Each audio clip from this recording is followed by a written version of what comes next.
অনেক তো পাহাড়, সাদা পাথর, ঝর্ণা দেখা হলো, তবে সিলেটের যে প্রধান বিষয়বস্তু চা চা বাগান, সেটা তো দেখা হয়নি। চলুন এবার ঘুরে আসি চা বাগান থেকে। সেই বিকেলে গাড়ি ছাড়ার কথা, গাড়ি ছাড়লো সন্ধ্যায়। সারা রাত বাসের ভিতর জার্নি করে ভোরবেলায় ঢুকলাম সিলেট শহরে। সকালে হোটেলে গিয়ে ফ্রেশ হয়ে 9টায় বের হয়ে পড়লাম শ্রীপুর চা বাগান দেখার উদ্দেশ্যে। তো আমরা প্রায় চা বাগানের কাছাকাছি চলে আসছি। গাড়ির ভিতর থেকেই রাস্তার পাশে সুবিশাল পাহাড়গুলো দেখা যাচ্ছে, যদিও বাহিরে ঝিরিঝিরি বৃষ্টি পড়তেছে, যার জন্য দূরের পাহাড়গুলো সুস্পষ্ট দেখা যাচ্ছে না।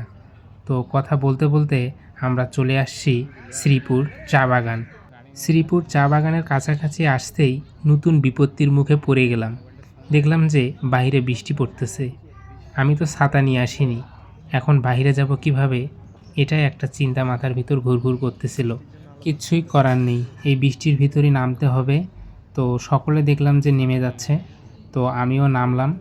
নামার পর অবশ্য বাগানে ঢোকার মুখেই এই যে এখানে ছাতা ভাড়া দিচ্ছে, 30 টাকা করে নিচ্ছে।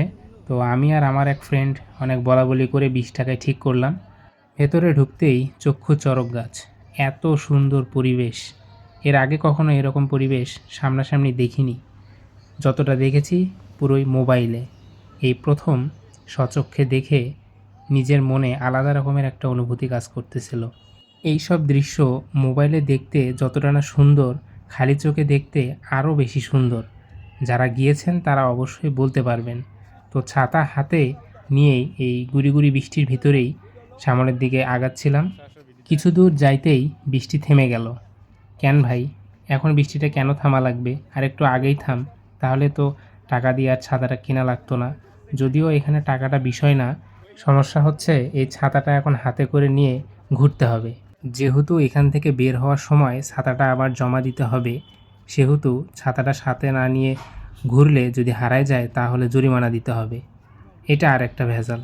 গল্প করতে করতে সামনের দিকে আগাচ্ছিলাম, যেহেতু এর মেইন পয়েন্টটা রাস্তা থেকে খানিকটা দূরে। তো এটাই হচ্ছে শ্রীপুর চা বাগান। ওয়াহ क्या সিন হ্যায়, ফটোগ্রাফি চলতেছে ভাই, ডিস্টার্ব না করি, কি বলেন?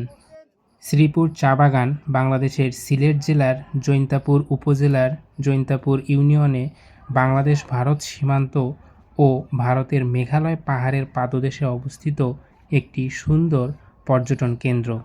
বাংলাদেশ ভারত সীমান্ত ঘেঁষা এই বাগানের পাশেই ভারতের মেঘালয় পাহাড় দেখা যায়।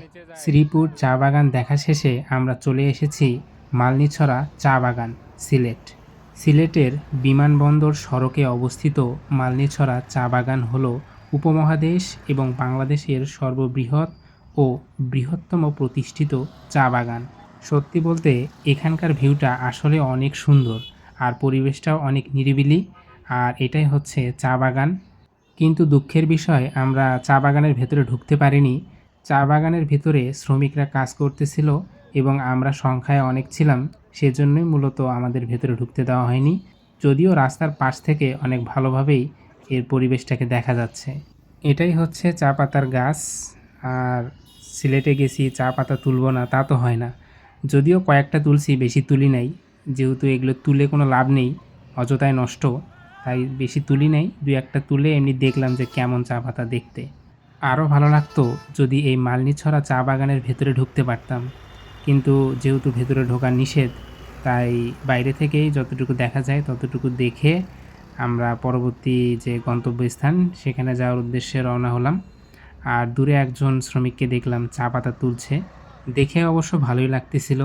আর তার মধ্যে বৃষ্টি হয়েছে, পুরো চা বাগানের সজীবতা ফিরে আসছে। সর্বোপরি একটা কথাই বলবো, সিলেট ভ্রমণের পুরো সময়টা অনেক আনন্দের কেটেছে। ধন্যবাদ দিতে চাই আমার বিভাগ পরিসংখ্যান এবং এর আয়োজক কমিটিকে।